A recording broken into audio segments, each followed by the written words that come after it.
सावन माह में शिवलिंग पर गलती से भी मत चढ़ाना ये चीज, वरना घर से चली जाएगी सुख समृद्धि। नमस्कार प्रिय भक्तों, इस सनातन धर्म में सावन मास का कितना विशेष महत्व होता है। दोस्तों, सावन माह भगवान शिव जी का सबसे प्रिय मास माना जाता है। पूरे सावन माह में भगवान शिव की विधिवत पूजा की जाती है, साथ ही शिवलिंग पर जलाभिषेक, दुधाभिषेक सहित अन्य धार्मिक कार्य किए जाते हैं। सनातन धर्म में सावन के इस पवित्र महीने को हम पर्व के रूप में मनाया जाता है और भगवान शिव की बहुत सारे साधक माताएं बहनों द्वारा श्रद्धा भाव से पूजा अर्चना की जाती है। कहा जाता है कि जो भी साधक माताएं बहनें सावन माह के दौरान अपनी पूरी श्रद्धा के साथ भगवान शिव की पूजा करते हैं, उसके जीवन में सुख समृद्धि बनी रहती है। भगवान भोलेनाथ अपने भक्तों के जीवन से सभी प्रकार के पाप दुख कष्ट दूर कर देते हैं और सभी भक्तों को भगवान शिव जी अपनी असीम कृपा का आशीर्वाद देते हैं, जिससे व्यक्ति का जीवन चमक जाता है, हमेशा खुशहाली बनी रहती है। ऐसे में भाइयों बहनों, आप सभी को पता ही होगा कि सावन माह 11 जुलाई से आरंभ हो चुका है और इसका समापन 9 अगस्त को होगा। वही दोस्तों, सावन माह का 9 अगस्त को समापन होने के कारण इस बार पूरे सावन माह में कुल 4 सावन सोमवार और 4 मंगला गौरी व्रत पड़ने वाले हैं, जिसका सनातन धर्म में खास महत्व होता है। इसके अलावा सावन माह का हर एक सोमवार बेहद ही फलदायी होता है। ऐसे में मित्रों, अगर आप सावन माह के सोमवार का व्रत रखते हैं और श्रद्धापूर्वक विधि विधान के साथ भगवान भोलेनाथ की पूजा अर्चना करते हैं, तो आपके द्वारा की गई पूजा पाठ व्रत का आपको कई गुना फल प्राप्त होता है।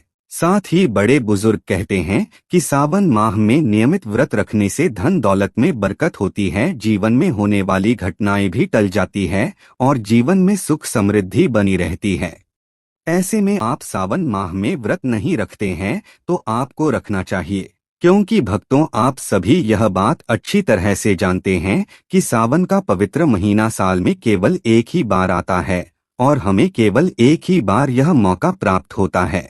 ऐसे में हमें भूल कर भी इस मौके को नहीं छोड़ना चाहिए, बल्कि हमें इस मौके का फायदा उठाना चाहिए और भगवान का आशीर्वाद प्राप्त करने के लिए जीवन में सुख शांति के लिए व्रत रखना चाहिए। इससे दीर्घायु प्राप्त होगी और आपके वैवाहिक जीवन में खुशियां आएगी, वही आपको संतान की प्राप्ति होगी और घर में सकारात्मक ऊर्जा का संचार होगा और घर से नकारात्मक ऊर्जा का दुष्प्रभाव दूर होगा। और अगर घर से नकारात्मक ऊर्जा का दुष्प्रभाव दूर हो गया तो यह आपके लिए बहुत अच्छी बात होगी, क्योंकि नकारात्मक ऊर्जा व्यक्ति को जीवन में आगे नहीं बढ़ने देती है, हमेशा बने बनाए कार्य को भी बिगड़ देती है। ऐसे में आपको यह पता चल गया होगा कि सावन माह में व्रत रखने से हमें कितना फायदा होता है।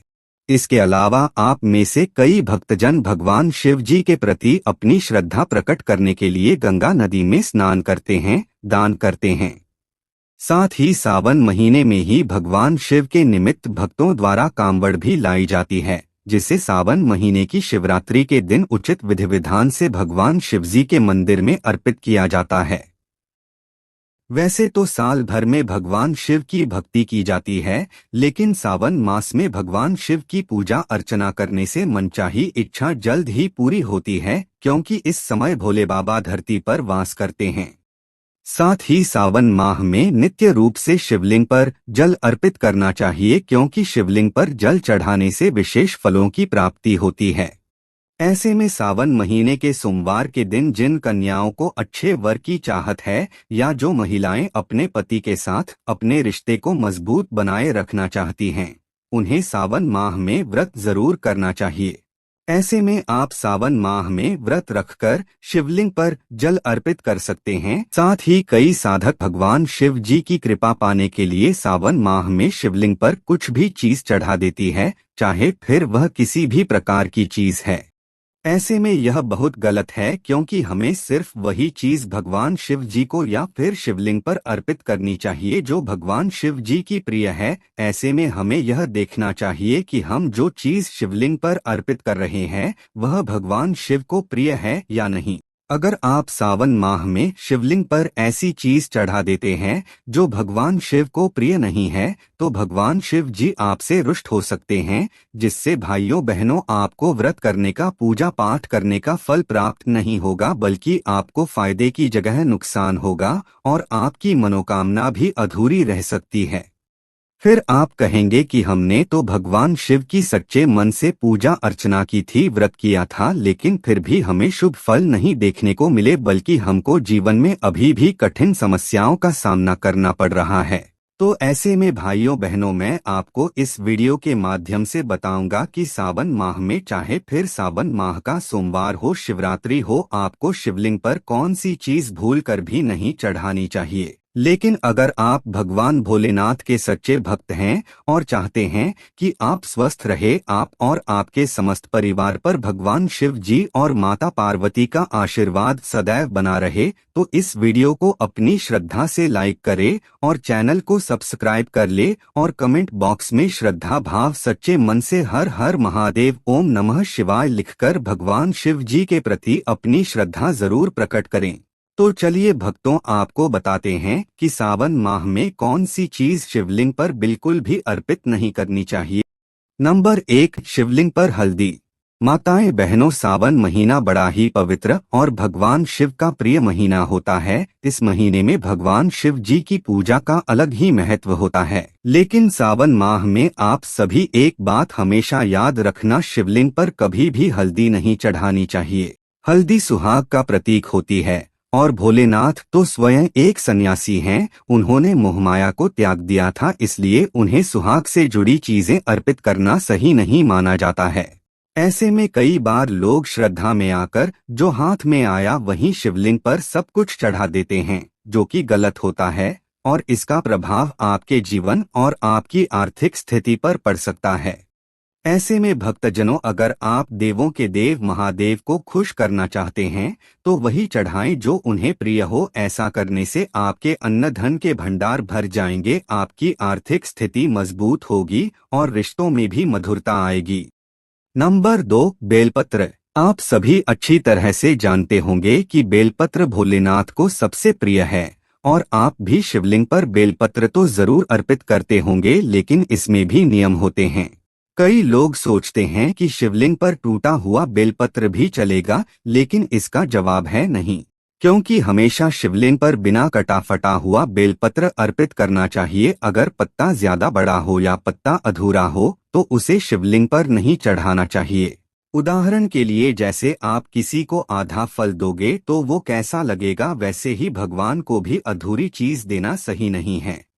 ऐसे में आपको हमेशा शिवलिंग पर शुद्ध बेलपत्र अर्पित करना चाहिए। और हाँ, एक और बात, शिवलिंग पर बेलपत्र हमेशा उल्टा चढ़ाया जाता है, यानी चिकनी तरफ ऊपर। ऐसे में भक्तों, ये छोटी बातें हैं, पर यही चीजें पूजा को संपूर्ण बनाती हैं, जिससे आपको पूजा अर्चना करने का पूर्ण फल प्राप्त होता है। नंबर 3, चमड़े या लोहे के पात्र। भाइयों बहनों, इस बात की आपको गांठ बांध लेनी है और जीवन भर आपको इस बात का विशेष रूप से ध्यान रखना है कि भगवान भोले बाबा को अर्पित किया गया जल या अभिषेक का सामान यदि लोहे या चमड़े के बर्तन में रखा गया हो तो वो अपवित्र माना जाता है, क्योंकि चमड़ा या चमड़े की वस्तुएं मृत पशुओं की खाल से प्राप्त होती है, जिसे बहुत ही अशुभ माना जाता है। वही लोहे का पात्र अशुद्ध माना जाता है। ऐसे में आपको कभी भी चमड़े या लोहे के पत्र में जल या चमड़े की चीज शिवलिंग पर अर्पित नहीं करनी चाहिए। सावन माह के इस पवित्र महीने में माताएं बहनों, आपको इस बात का विशेष रूप से ध्यान रखना चाहिए। यह बात बहुत छोटी है, लेकिन इसका प्रभाव ज्यादा है। ऐसे में आपको सावन माह में या शिवरात्रि पर शिवलिंग पर जल चढ़ाने के लिए तांबे, पीतल या मिट्टी के पात्र का उपयोग करना चाहिए, क्योंकि ये पात्र बहुत ही शुभ होते हैं, साथ ही यह पवित्रता का प्रतीक होते हैं। ऐसे में आपको केवल तांबे के पात्र में जल डालकर अर्पित करना चाहिए। ऐसा करने से आपको भगवान भोलेनाथ की विशेष कृपा प्राप्त होगी। माताएं बहनों के रुके हुए कार्य बिना किसी अड़चन के पूर्ण होंगे। नंबर 4, तुलसी का पत्ता। दोस्तों, सनातन धर्म में तुलसी का बड़ा ही विशेष महत्व होता है और इसे आयुर्वेद में भी बेहद ही लाभकारी माना गया है।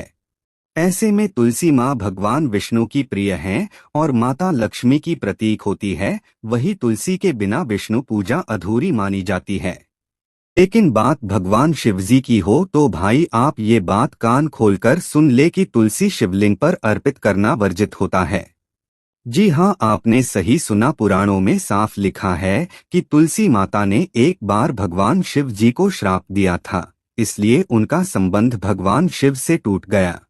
अब आप एक बात सोचो, जिसे किसी ने श्राप दिया हो वो कैसे उसका अर्पण स्वीकार कर सकता है। ऐसे में मित्रों, सावन माह में सोमवार के दिन शिवरात्रि पर जीवन में कभी भी शिवलिंग पर तुलसी अर्पित न करें, वरना पूजा का फल उल्टा पड़ सकता है, जिससे इसका प्रभाव आपके जीवन, आपकी आर्थिक स्थिति पर पड़ सकता है और आपको जीवन में मानसिक तनाव, स्वास्थ्य संबंधी जैसी समस्या का सामना करना पड़ सकता है। नंबर 5, केतकी का फूल। प्रिय भक्तजनों, फूल तो भगवान को अर्पित करने की सबसे पवित्र चीज मानी जाती है। वैसे तो सभी फूल सुंदर होते हैं, लेकिन इसका मतलब यह नहीं है कि सभी फूल भगवान शिव पर चढ़ाए जाते हैं। ऐसे में कुछ फूल है जो गलती से भी शिवलिंग पर नहीं अर्पित करने चाहिए, जैसे कि केतकी का फूल। जी हाँ भाइयों, केतकी का फूल भगवान शिव जी को चढ़ाना मना है। साथ ही इसका कारण भी बड़ा दिलचस्प है। ऐसे में ध्यान से सुनिए। एक बार ब्रह्मा जी और विष्णु जी में श्रेष्ठता की बात चली तो केतकी फूल ने झूठ बोल दिया। इसके कारण भगवान शिव जी ने इस झूठ से बहुत दुख पाया और तब से केतकी फूल उनके पूजन में वर्जित हो गया। ऐसे में दोस्तों, आप सोचो कि अगर किसी ने आपके साथ विश्वासघात किया हो तो क्या आप उससे मिली चीज स्वीकार करोगे? नहीं ना। बिल्कुल वैसे ही भोलेनाथ भी इस फूल को पसंद नहीं करते हैं। इसलिए आप सभी भाई और बहनों सावन में केतकी के फूल की जगह दूसरे फूल अर्पित करें, जिससे भगवान शिव जी रुष्ट ना हो और आपको माता पार्वती और भगवान भोलेनाथ की कृपा प्राप्त हो सके। नंबर 6, शंख। कई लोग सोचते हैं कि शंख बड़ा पवित्र होता है और उससे जल चढ़ाया जाए तो पूजा उत्तम होती है और हमको जीवन में शुभ परिणाम देखने को मिलेंगे। लेकिन आप सभी को बता दूं कि शिवलिंग पर शंख से जल चढ़ाना मना है, क्योंकि पुराणों के अनुसार शंख भगवान विष्णु और माता लक्ष्मी जी का प्रतीक है और शिव पूजन की विधि थोड़ी अलग होती है। ऐसे में माताएं बहनों, ये दोनों पूजन परंपराएं अपने अपने नियमों पर आधारित हैं, क्योंकि जब एक चीज विष्णु को समर्पित हो तो वो शिव को नहीं चढ़ाई जाती है। ऐसे में सावन माह में पूजा श्रद्धा भाव से करो, पर नियम के साथ, तभी भोलेनाथ प्रसन्न होंगे और आपको जीवन में शुभ परिणाम देखने को मिलेंगे। साथ ही आपके जीवन से सभी प्रकार के दुख कष्ट दूर होंगे और माताएं बहनों को हर कार्य में सफलता हासिल होगी। नंबर 7, नारियल। भक्तजनों, नारियल को हिंदू धर्म में बेहद ही पवित्र माना जाता है। साथ ही आप सभी जानते भी होंगे कि कोई भी शुभ कार्य करने से पहले नारियल को फोड़ा जाता है और इसे श्रीफल भी कहा जाता है। ऐसे में आप शिवलिंग पर नारियल का फल तो जरूर चढ़ा सकते हैं, लेकिन उसका पानी शिवलिंग पर चढ़ाना वर्जित होता है। आप सोच रहे होंगे कि ऐसा क्यों, तो बता दें कि नारियल का पानी मीठा होता है और शिव जी की पूजा में मिठास से ज्यादा शीतलता का महत्व होता है। ऐसे में दोस्तों, भोलेनाथ को जल, दूध, दही, घृत, शहद और शुद्ध जल से अभिषेक प्रिय है, वो भी बिना किसी मिलावट के। इसलिए नारियल का पानी चाहे कितना भी शुद्ध हो, अर्पण नहीं करना चाहिए। इसके अलावा भगवान शिव जी तो इतने सरल हैं कि उन्हें एक लोटा जल और एक बेलपत्र ही बहुत खुश कर देता है। नंबर 8, दूषित या बासी जल। प्रिय भक्तों, एक बात जीवन भर याद रखना, भगवान के सामने जाने से पहले तन और मन दोनों पवित्र होने चाहिए। कभी भी अशुद्ध के साथ भगवान के पास नहीं जाना चाहिए। वैसे ही आप भगवान शिव जी पर जो जल आप चढ़ा रहे हो वो भी पवित्र और ताज़ा होना चाहिए। गलती से भी शिवलिंग पर अशुद्ध जल, जूठा जल नहीं अर्पित करना चाहिए। कई लोग रात को रखा हुआ जल या किसी बाल्टी में दिन भर पड़ा पानी उठाकर शिवलिंग पर चढ़ा देते हैं, लेकिन ये सही नहीं है। ऐसा करने से भगवान भोलेनाथ का अपमान माना जाता है और इससे भगवान शिव आपसे नाराज हो सकते हैं। ऐसे में सावन के महीने में हर रोज ताजे जल से शिवलिंग पर अभिषेक करना चाहिए। वही बड़े बुजुर्ग कहते हैं कि अगर भक्ति करनी है तो थोड़ी मेहनत से करो और श्रद्धा भाव से करो, उसका फल भी मीठा मिलेगा और जीवन में खुशियां आएगी। नंबर 9, तेल। जी हाँ भक्तों, आपने सही सुना, भगवान शिव जी को तेल चढ़ाना भी वर्जित है, खासकर चमेली का तेल। ऐसे में कई लोग सोचते हैं कि जैसे हनुमान जी को चढ़ता है वैसे ही शिव जी को भी चढ़ा दें, लेकिन ऐसा नहीं है, क्योंकि शिवलिंग पर तेल चढ़ाना उनके तामसिक रूप को जागृत कर सकता है। ऐसे में पूजा में शांति चाहिए, उग्रता नहीं। अगर आप शिवलिंग पर तेल अर्पित करते हैं तो आपको जीवन में शुभ परिणाम की जगह अशुभ परिणाम देखने को मिलेंगे।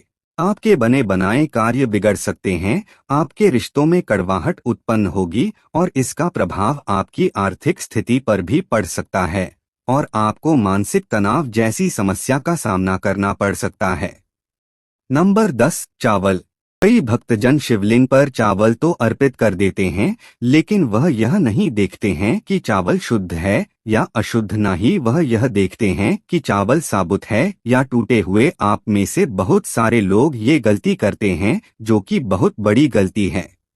ऐसे में जब भी भोले बाबा जी को चावल चढ़ाओ तो ध्यान रहे कि वो टूटे हुए या पके हुए न हो, केवल अखंडित चावल ही अर्पित करे, क्योंकि चावल पूजा का एक प्रतीक है, वो संपूर्णता और पवित्रता का प्रतीक होता है।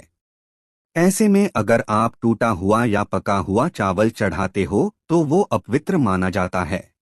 अगर आप ऐसा करते हैं तो यह भगवान महादेव का अनादर माना जाता है, जैसे हम भगवान को अधूरी या गिरी हुई चीज दे रहे हैं। इसलिए हमेशा साबुत ताजे शुद्ध चावल लें और पहले उन्हें जल से धो लें और फिर प्रेम पूर्वक चढ़ाएं। इसके अलावा आप सभी को एक और बात बता देगी, भगवान शिव जी भावना से प्रसन्न होते हैं, लेकिन भावना के साथ थोड़ी समझदारी भी जरूर होनी चाहिए। नंबर 11, सिंदूर या कुमकुम। दोस्तों, सिंदूर या कुमकुम चढ़ाना देवी पूजन का हिस्सा होता है। ऐसे में भगवान शिव जी को ये चीजें पसंद नहीं हैं। वो तो वैराग्य के देवता हैं, उनके सिर पर भस्म रहती है, गले में नाग और तन पर बाघंबर।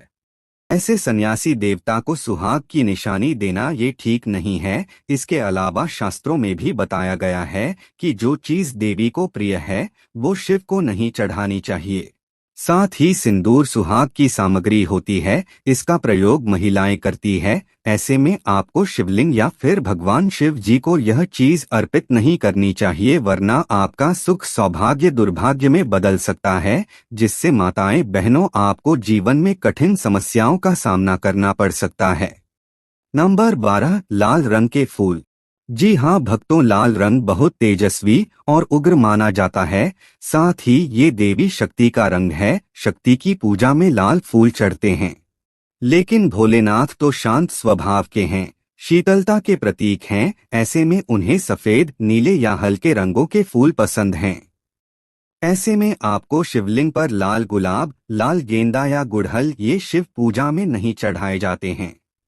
इसके अलावा आपको इस बात का भी ध्यान रखना चाहिए कि आप जो फूल भोले बाबा को अर्पित कर रहे हैं वह अशुद्ध नहीं होने चाहिए। ऐसे में अगर वो मुरझाए हुए हों या जमीन से उठाए गए हों तो वो अर्पण योग्य नहीं होते हैं। आपको हमेशा शुद्ध फूल ही भगवान शिव जी को अर्पित करने चाहिए। ऐसे में आपकी यह भी कंफ्यूजन दूर हो गई होगी। दोस्तों, आज की हमारी वीडियो आपको कैसी लगी हमें कमेंट करके बताएं। अगर आपको हमारी वीडियो अच्छी लगी हो तो कमेंट बॉक्स में हर हर महादेव जरूर लिखें। भगवान आप सब पर कृपा बनाए रखें। जय श्री कृष्णा दोस्तों।